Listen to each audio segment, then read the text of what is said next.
नमस्कार भाई और बहनों, कैसे हैं आप सभी। इस मनवा की स्टार्टिंग में हमें देखा था एक सुंदर सा महल जिसके अंदर एक कपल बैठकर खाना खा रहे होते हैं और हस्बैंड कहता है ले तो ले, कहती है यस योर मैजेस्टी, बताइए क्या कहना चाहते हैं आप। और उसका हस्बैंड कहता है तुम आजकल पूछती नहीं हो कि मेरे बाबू ने खाना खाया, तुम आखिर क्यों नहीं पूछती हो। ऐसी बता दे क्योंकि अब आप ठीक हो चुके हैं इसलिए मैं नहीं पूछती हूँ। उसे कहता अच्छा मेरे हेल्दी होने से इसका मतलब ये है कि अगर मैं हेल्दी हूँ तो तुम मेरे बारे में केयर नहीं करोगी। और अपनी आम से कहती नहीं नहीं, मैं तो आपके लिए अपनी जान तक कुर्बान करने के लिए तैयार हूँ, मैं तो अपनी जान दे दूंगी ताकि आपकी जान बचा सकूं। ऐसी बात नहीं है योर मैजेस्टी। योर मैजेस्टी कहते हैं अच्छा बहुत ही ज्यादा बढ़िया। एंसी कहती oh my God so handsome. उसके बाद में कहती है कि मैं 2 साल से मेहनत कर रही हूँ और जी तोड़ मेहनत करने के बाद में मैं फाइनली इसके साथ में रिश्ते अच्छे कर पाई हूँ। और फाइनली अब वो समय आ चुका है जिस दिन की मैं यहाँ पे इस थकान भर जिंदगी से छुटकारा पाने वाली हूँ। अब वो समय आ चुका है फाइनली मैं इसकी जिंदगी और अपनी जिंदगी अलग अलग करने वाली हूँ। एंसी कहते हैं योर मैजेस्टी मुझे आपसे कुछ कहना है। योर मैजेस्टी कहते हैं हाँ हाँ बताओ क्या कहना चाहती हो। एंसी कहते हैं क्यों ना हम लोग अब डाइवोर्स कर ले। योर मैजेस्टी कहते हैं क्या बकवास है। एंसी कहती हाँ क्योंकि आपको मेरी जरूरत नहीं है ना, अब आप क्या ही करेंगे, आप ठीक हो चुके हैं। योर मैजेस्टी कहते हैं हाँ हाँ हाँ मैं ठीक हो चुका हूँ तो इसका मतलब। एंसी कहती अरे आप चिंता मत कीजिए और वैसे भी अब समय आ चुका है कि मैं अपनी एक अच्छी सी जिंदगी और शांति भरी जिंदगी स्टार्ट करूं।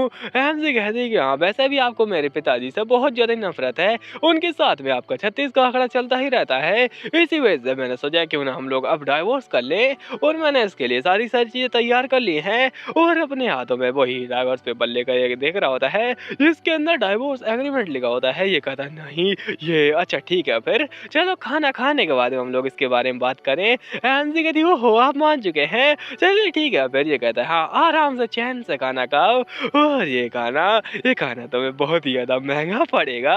उसके बाद में चालाक हस्बैंड दोपहर के टाइम पे खाना खाते खाते आराम से कहता है कि मेरे मुंह से तो गन्ने का जूस आ रहा है।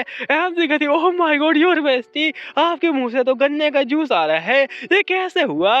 और ये कहता है अब मैं कुछ नहीं कर पा रहा हूँ, मुझे तुम चार चार दिख रही हो। उसके बाद में जमीन पर गिर जाता है क्योंकि बड़ा ही गिरा हुआ इंसान है ये। और जमीन पर गिरने के बाद में ये कहती है कि oh my God your bestie और कोई डॉक्टर को बुलाओ, कोई डॉक्टर को बुलाओ और आप क्या ठीक है। उसके बाद में डॉक्टर आता है और डॉक्टर कहता है ये तो कुछ अलग ही लग रहा है। एमसी कहती हाँ कुछ तो गड़बड़ है। ये कहते हैं कि इनके मुंह में जो टेस्ट जा रहा है वो बहुत ही ज्यादा अलग है, इसका मतलब है कि इन्हें पता था कि उसके अंदर पॉइजन है तो आखिर इन्होंने पॉइजन लिया क्यों। एमसी उनकी छाती पर चढ़ जाती है क्या मजाक कर रहे हैं आप। ये कहता है हाँ ये सच बात है, उन्हें पता था कि इसके अंदर पॉइजन है। तो अपनी आम से कहती तो तुम क्या मेरे साथ मजाक कर रहे हो। और उसका हस्बैंड कहता है मैं पेन में हूँ, मैं दर्द में हूँ, मैं अनहेल्दी हूँ, प्लीज मेरे साथ रहो। Oh my God. और आम से कहती है ये मत कहना कि तुमने ये जानबूझ के किया है, तुमने जानबूझ के पॉइजन पिया है। और ये बड़ी शांति के साथ में एक मुस्कान के साथ में सो रहा होता है क्योंकि इसको पॉइजन से तो कुछ होने वाला है नहीं। और एंसी बताते कि ये सारा ड्रामा स्टार्ट हुआ था 2 साल पहले जब यहाँ पे बहुत ही ज्यादा उल्टी सीधी चीजें हुई थी। और जिसकी बॉडी में हूँ उसका नाम है ले कोलेस्ट जो कि लेती रहती है दूसरों की। और बताते कि मैं काफी ज्यादा नालायक थी और बहुत ही ज्यादा एरिस्टोक्रेट वगैरह की पार्टी में जाती रहती थी, एक नंबर की शराबी और हरामी लड़की थी। मैं बहुत ज्यादा दारू पीती थी और मैं क्या ही बताऊँ अपने बारे में, मैंने बहुत ज्यादा बुरे बुरे कांड किए हैं। और गलती से मैंने एक बार दारू के बजाय यहाँ पे जहर पी लिया था, उसके बाद में जो होना था तो वो तो हो ही गया। ये बेचारी चल बसी दुनिया से। और उसका जो पति था यानी कि एम्परर द टायरेंट द खतरनाक एम्परर, उसने पूरी तबाही मचा डाली इसके जाने के गम में और पूरे एम्पायर के अंदर 2 सालों तक खून ही खून बहाया और 2 सालों बाद वो खुद भी मर गया। अपनी आम से कहती है मैं बस इस चैप्टर को पढ़कर इस महानवा के ऊपर गुस्सा दिखा रही थी कि क्या बकवास टेस्ट महानवा है वगैरह वगैरह वगैरह, जैसा कि मैं करता रहता हूँ, रोस्टिंग ज्यादा करता हूँ महानवा की और बाद में एक्सप्लेन करता हूँ। तो वही सब चल रहा था। अपनी आम ने भर भर के कमेंट किए थे और उसका लास्ट कमेंट था अगर मैं बो होती तो मैं जी जाती। और एमसी अभी बो बन चुकी है यानी कि उसकी बॉडी में आ चुकी होती है और अभी खर्राटे मारे होते हैं। उसकी मेड कहती है कि योर मैजेस्टी जागिए, आप क्या कर रही हैं, जल्दी जागिए, बहुत लेट हो चुका है। एमसी जागती है और ये कहती है कोई नहीं, वहाँ पे पीने के लिए कुछ लेके आओ। एमसी उठती है और कहती हाँ ये क्या है, क्या यहाँ पे जो महान राइटर था उसने मेरी बात सुन ली, क्या यहाँ पे कोई महान इंसान, ये महान राइटर मेरी बात सुन चुका है, वो गंजेड़ी कहीं का। और मैं इस महानवा के अंदर क्या कर रही हूँ, मैं तो बस ऐसे ही मजाक कर रही थी कि मैं इस महानवा के अंदर आना चाहती हूँ, लेकिन ये क्या हो गया, ये तो मेरे साथ बहुत ही बड़ा कांड हो गया। तभी अपनी एमसी को पानी देती है और एमसी कहती चलो ठीक है पहले पानी पिया जाए, बाद में देखा जाएगा पॉइजन के बारे में। और जैसे ही वो पानी पीती है वो थू कर देती है और कहती है ओह माय गॉड आ थू, ये क्या है। ये कहती है कि वेल वो दरअसल आई एम सो सॉरी, लेकिन ये हमें यही मिला, आपको बियर ही पीनी पड़ेगी, हमारे पास ज्यादा कड़क वाइन वगैरह नहीं है। ये कहती क्या वाइन, और ये क्या चल रहा है आखिर इस जगह पर, और रुको जरा ये तुम्हारी। और उसको बाद में याद आता है ये उस मेड की गलती नहीं है, क्योंकि उसका खुद का पर्सनैलिटी ऐसा है जैसे कि वो यहाँ पे पानी नहीं बल्कि शराब पीती हो रोज रोज। और अपनी आम से कहती है भगवान, इससे अच्छा तो मैं गन्ने का जूस पी लेती, मैं रोज रोज शराब पीती हूँ और आखिर मैं जिंदा कैसे हूँ। उसके बाद वो मेड रोने लगती है कि आई एम सो सॉरी, हमें बस यही शराब मिली, इतनी ज्यादा अर्जेंट में हम कुछ महंगी शराब आपके लिए ले नहीं पाए, जैसे कि 3000 साल पुरानी ओल्ड मोंक। और आप क्या चाहती हैं, क्या मेरा गला काटना चाहती है, और आपका शेड्यूल बिगाड़ने के लिए मैं माफी चाहती हूँ। उसके बाद में एमसी कहती है छोड़ो इस बात को, मैं क्या ही कर सकती हूँ इसके बारे में। और अगर बात की जाए इसके बारे में, शेड्यूल के बारे में, तो अब मुझे क्या करना चाहिए, और अगर मैं ले हूँ तो हाँ मैं वही कर सकती हूँ जो कि ले करते हैं। वो कहती है कि चलो हैरम देखने के लिए चलते हैं तैयार होकर। और अपनी एमसी ऐसे एक्साइटेड लगती है जैसे कि आज तो वो किसी को उठाकर फेल देगी। उसके बाद में ये तैयार हो रही होती है और बता देगी मेरा नाम ले कैलिस्ट है, मैं इस एम्पायर की एम्प्रेस हूँ, और मेरा पति द एम्परर इस एम्पायर का खलनायक, उसका नाम है सेन कलमुहा।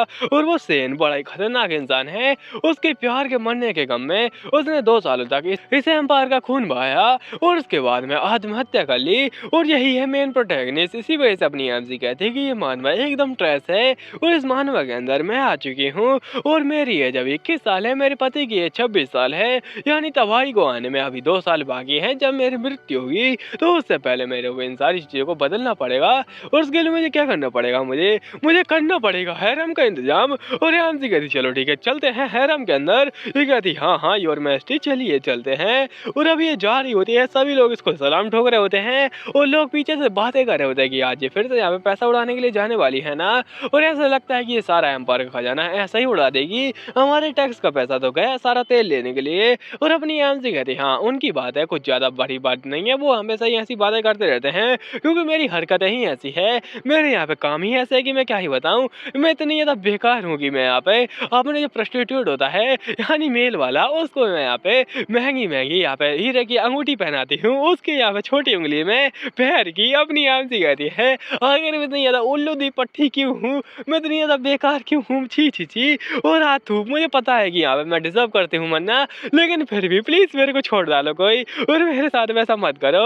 और कम ऑन चलो चलते हैं, नहीं तो फिर मैं यहाँ पे शर्म के मारे ही मर जाऊंगी चुल्लू पर पानी में डूबकर। और बात की जाए मेरे मरने की तो अभी काफी ज्यादा समय बाकी है, और मैं अपनी तबीयत देख कर बता सकती हूँ कि मैं अभी अल्कोहल से तो नहीं मरने वाली, यानी कि मुझे पॉइजन से सावधान रहना पड़ेगा। और कोई भी मुझे सीधा पॉइजन देकर तो नहीं मारेगा, तो वो मेरे को छोटी छोटी क्वांटिटी में देगा, यानी मेरे अंदर अभी तो पॉइजन नहीं है, लेकिन फ्यूचर के अंदर पॉइजन हो सकता है। और उसकी मेड कहती है योर मैजेस्टी आपका यहाँ पे हैरम तैयार है, क्यों ना हम लोग चले उधर। और अपनी एमसी से कहती है वैसे आज के रात का आपका प्लान बढ़िया होगा ना, तो आपको यहाँ पे रात की भी तैयारी कर लेनी चाहिए। और क्या आपके लिए यहाँ पे मैं बियर लेके आऊँ। एमसी कहती क्या बियर, और ये सब क्या चल रहा है, मैं आखिर यहाँ पे बियर क्यों पीऊंगी, मैंने कहा ना आज हम पानी पियेंगे। ये कहती लेकिन रात के लिए, और आपको यहाँ पे हैरम के अंदर भी जाना है ना, तो आपने कहा था कि यहाँ पे जो भी हैरम के अंदर यानी कल का जो भी कॉन्टेस्ट जीतेगा वो आपके साथ में एक फर्स्ट नाइट बिताने का यहाँ पे भागी बन जाएगा, और आप उसके साथ में एक फर्स्ट नाइट बिताएंगी। और अपनी एमसी बता दी कि वो एक नंबर की हरामी और ठरकी भी है। उसके बाद में बहुत ही ज्यादा बड़ा हैरम है बीटीएस आइडल्स का, तो यहाँ पे अपनी एमसी एक बीटीएस फैन है। एमसी कहती नहीं नहीं नहीं, मैं बिल्कुल ही फर्स्ट नाइट किसी के साथ में बिताने वाली नहीं हूँ, बाहर में आए सब, इसको कैंसिल करो अभी के अभी। और अपनी एमसी ऐसे गेट खोलती है, उसके अंदर कुछ मसल दिखाने वाले सूखी हड्डी वाले कुछ यहाँ पे हैंडसम से और ब्यूटीफुल से लड़के होते हैं, जो कि यहाँ पे बीटीएस आइडल हैं, जिनके बाल यहाँ पे सतरंगी हैं। और ये कहते हैं माय लेडी आइए यहाँ पे बैठिए एम्प्रेस। और दूसरा कहता है तुमने क्या बकवास की, अभी वो मेरे साथ में बैठेंगी। ये कहता है कि उसने मेरे साथ में कल कॉन्टेस्ट किया था, मैं जीता हूँ तो मेरे साथ में बैठेगी। दूसरा कहता है कि वो मेरे साथ में बैठेगी, तुम चाहे कोई भी हो।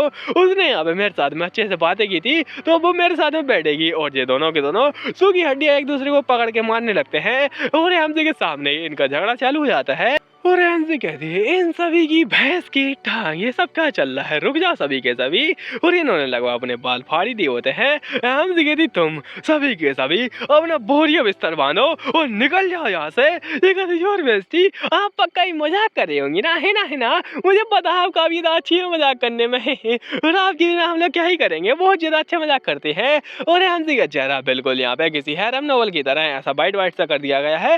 एमसी कहते हैं, मैंने कोई मजाक नहीं किया है, चुपचाप से बोरिया बिस्तर बनाओ और निकल जाओ उस दरवाजे से, वरना फिर मैं लात मार कर निकाल दूंगी। ये कहते, योर मेस्टी, आप हमारे साथ में ऐसा नहीं कर सकती हैं, प्लीज नहीं, और प्लीज मेरे साथ में ऐसा मत कीजिए, मेरे पास कोई और जगह नहीं है रहने के लिए, और मैं क्या ही करूंगा, लोग मेरे को छक्का और पता नहीं क्या क्या बोलते हैं। मैं यहाँ पे भले बीटीएस आइडल बन चुका हूँ, लेकिन मैं एक मर्द के नाम पर धब्बा हूँ, मैं क्या ही बताऊँ अपने बारे में। और ये मेरे सड़े हुए से बाल जो आप देख रही हैं, मैं इनमें डाई करता हूँ, ये असल में ब्लैक ही है, सारे लोगों के बाल ब्लैक ही होते हैं। और ये सब का सब नाटक चल रहा है, प्लीज माय लेडी मुझे बचा लीजिए, मैं यहाँ पे मरना नहीं चाहता, कुछ लोग मुझे नफरत के कारण ही मार डालेंगे, और अगर मैं सड़कों पर गया, हम भी कहते हैं छोड़ो मुझे। और तुम लोग नाइट्स वगैरह तुम क्या देख रहे हो, अपने बाल पेंट करवा रहे हो इनके चक्कर में, आओ और मुझे बचाओ इनसे। और तभी एक नाइट आकर इसके ऊपर तलवार दान देता है और ये कहता है, मुझे मत मारो, मैं तो यहाँ पे बीटीएस का यहाँ पे सबसे अच्छा आइडल हूँ, प्लीज मैं तो काफी ज्यादा अच्छा क्यूट होने का नाटक भी करता हूँ, प्लीज मुझे छोड़ दो।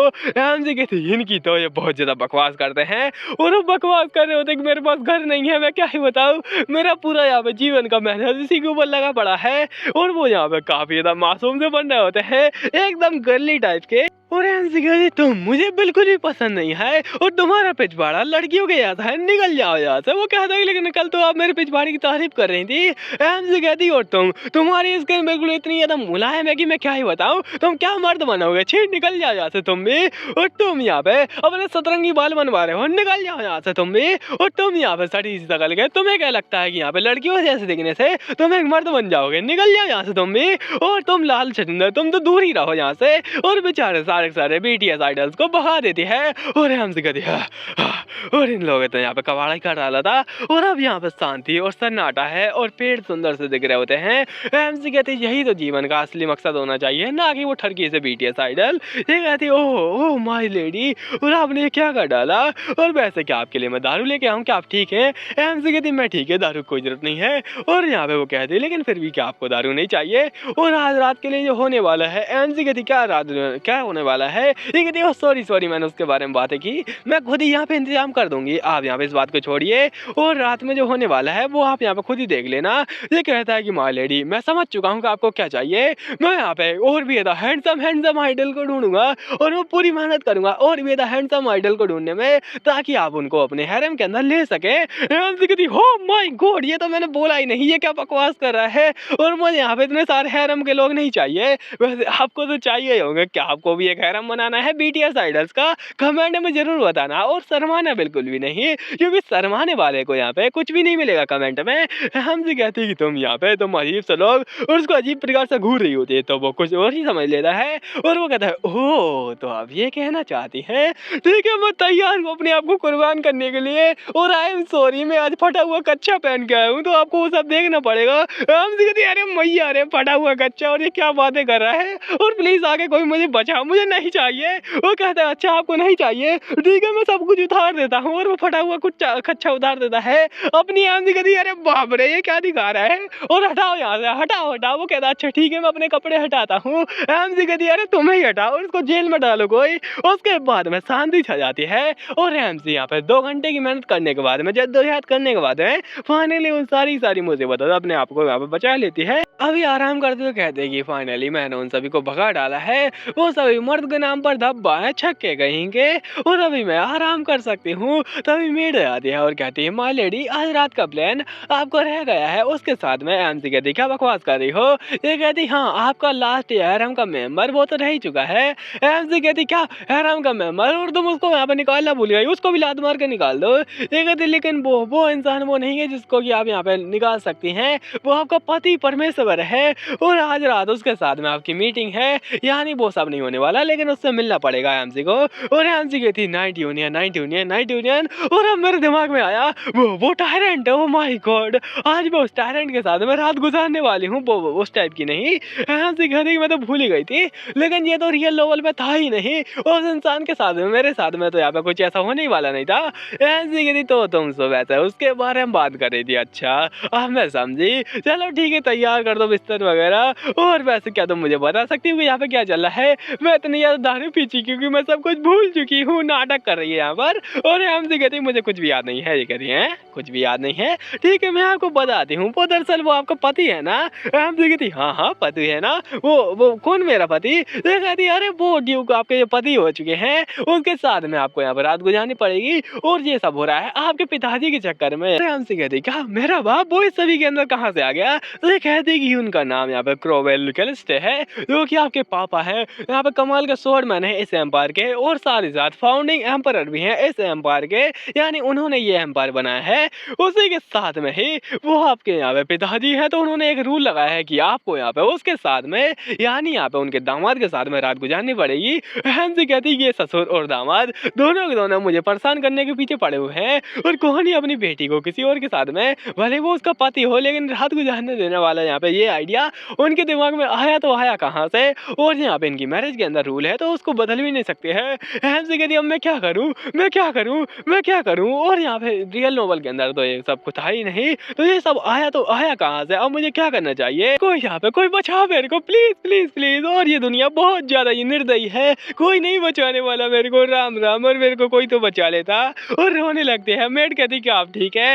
एमसी कहती ठीक है तैयारी करो मेरे मरने की, अब मैं जल्दी ऊपर जाने वाली हूँ।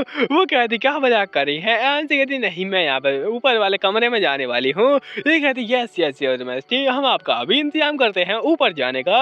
और अभी दिखा दे कमरा जो कि काफी ज्यादा साफ सा होता है। एमसी कहती ठीक है फिर डील रही और चलो चलते हैं। वो कहते कि हाँ हाँ लेकिन आपको यहाँ पे संभल कर रहना चाहिए, और पिछली बार जो हुआ था अगर आप वापस से ऐसा करेंगी तो यहाँ पे एम्परर और भी गुस्सा हो जाएंगे। एमसी कहती मैंने क्या किया था? वो कहती कि योर मैजेस्टी आपको पहले शांत होना पड़ेगा इस कमरे के अंदर जाने के लिए, आपको अपने दिल को एकदम शांत करना है, शांत दिल, और आपका शरीर एकदम मुलायम कर लेना है, बिल्कुल भी यहाँ पे चिल्लाना मत। एमसी कहती क्या चिल्लाना मत? और ये किस प्रकार की बातें हो रही हैं? अभी उसी कमरे की ओर जा रही होती है रात के टाइम पे। एमसी कहती आखिर उसका मतलब क्या था कि चिल्लाना मत, और वो ऐसा क्या करने वाला है उसके बाद में मैं चिल्लाऊंगी, आखिर होने क्या वाला है? और एमसी कमरे को देखती है जो कि काफी सुंदर और काफी नॉर्मल सा लग रहा होता है, एक यहाँ पे लग्जरी कमरा होने के बावजूद भी। एमसी कहती है तो काफी ज्यादा बढ़िया सा कमरा है। वो कहते ठीक है अब मैं चली और गेट को बंद कर देती है। एमसी कहती नहीं नहीं नहीं। वैसे एक बात बताओ, अगर उसने गेट बंद कर दिया यानी कमरे के अंदर अपनी एमसी होगी तो बाहर से कोई आएगा कैसे? मतलब बाहर से तो वो उन्होंने गेट ही बंद कर डाला, तो यहाँ पे कोई खोल के आएगा तो अपनी एमसी भाग भी तो सकती है। एमसी कहती ये दुनिया बड़ी कमीनी है, बड़े बेईमान लोग हैं इसके अंदर, मेरे को छोड़ के जा चुके इस मुसीबत के अंदर, राम कोई मेरे तो बचा लो। और बहुत ही रोती है। उसके बाद में कहती नहीं मेरे को शांत होना पड़ेगा, और जैसे कि उसने कहा था उसी टाइप से मेरे को करना पड़ेगा। और रुको जरा, यहाँ पर तो कोई है ही नहीं, तो इसका मतलब ये है कि अब मैं चैन से सो सकती हूँ। चलो यहाँ पे नींद की यहाँ पे गहराई में सोया जाए और बाहर में आए बाकी दुनिया। और एमसी कहती नींद पहले आती है, मैं कुंभकर्ण की औलाद, मैं यहाँ पे सो जाऊंगी। और वो आराम से खर्राटे मार मार कर सोने लगती है। और एमसी कहती कि अब मुझे भेड़ गिन लेनी चाहिए। और एमसी कहती 2 भेड़ 4 भेड़, बाकी सब भेड़म भाड़। और मैं कुछ भी यहाँ पे महसूस नहीं कर पा रही हूँ, लेकिन ऐसा लगता है कोई आ रहा है। और कमरे के अंदर कोई आता है, वो यहाँ पे चुपचाप से अपनी एमसी के पीछे लेट जाता है। एमसी कहती हाँ ये इंसान तो। और एमसी कहती कि नहीं सोते रहो सोते रहो सोते रहो, कुछ नहीं होगा, सोते रहो, बस सोने का नाटक करो, क्योंकि तुमने सोने का नाटक स्टार्ट कर दिया है तो बस ऐसा नाटक करो कि तुम गहरी नींद में हो, तुम नींद की गहराई में जा चुके हो। लेकिन कुछ तो अजीब है, कुछ तो काफी ज्यादा अजीब सा है। उसकी ओर देखते हैं और एमसी कहती ये इंसान तो, और वो काफी ज्यादा ही हैंडसम लग रहा होता उसको पीछे से। एमसी कहती कि ये तो काफी ये सुंदर बैक वाला है। Oh my God! ऐसा लगता है कि यामसी को पिछवाड़ा बहुत ज़्यादा पसंद है। उसके बाद वो कुछ नोटिस करते हैं कि इसने अपने कानों को बंद करके रखा है। यामसी कहती है कि हाँ, इसने आकर अपने कानों को क्यों बंद करके रखा है और क्या ये वो हो सकता है? और हाँ, ये पक्का वही होगा। उसके दिमाग में जो गूंजता है वो मैं बताता हूँ, क्योंकि यहाँ पे लोग यहाँ पे लड़ाई करते रहते थे उस ज़माने में। तो ज़्यादा लड़ाई करने के बाद से क्या होता है कि यहाँ पे उनके कानों में वो तलवारों की चीखने चिल्लाने की आवाज़ यहाँ पे रह जाती है। तो वही सारी आवाज़ें आती रहती हैं और जब वो बोर से लौटते हैं तो उनका दिमाग बहुत ज़्यादा हाई अलर्ट पे रहता है। तो इसी वजह से ये सब हो रहा है। उसको कान बंद करने पड़ते हैं सोने के लिए। हमसे कहती है हे भगवान! और क्या ये वही प्रॉब्लम है? हमसे उसको टच करने वाली होती है, पर तभी वो अपनी एमसी का हाथ पकड़ता है और यहाँ पे अपनी एमसी को लेटा देता है और कहता है कि ले, मैंने कहा था ना शोर मत मचाओ, तुम काफी ज्यादा नॉइजी हो। और एमसी कहती हो तो ये वो है। एमसी कहती तुम्हें यार मैं ठीक का यहाँ पे, अगर मेरा अनुमान सही है तो क्या आपको वो बीमारी है ज्यादा सुनने वाली? कहते हैं क्या तुम उसके बारे में बातें कर रही हो? उसको यहाँ पे माइग्रेन बोलते हैं कुछ। एमसी यहाँ पे उसके बारे में बता रही है, लेकिन हम लोग देखेंगे अगले पार्ट में कि क्या अपनी यहाँ से चिल्लाती है। वो चिल्लाएगी तो कैसे चिल्लाएगी, क्यों चिल्लाएगी? और अगला पार्ट देखने के लिए यहाँ पे सब्सक्राइब करना और कमेंट करना बिल्कुल ना भूलें, क्योंकि आपका कमेंट मेरा दिल एकदम खुश खुश कर देता है। और उस खुश दिल के साथ में मैं आपको कमेंट के अंदर परेशान करता हूँ, उसके बाद में मेरा दिल और भी ज़्यादा खुश हो जाता है। इसी के साथ में ही धन्यवाद।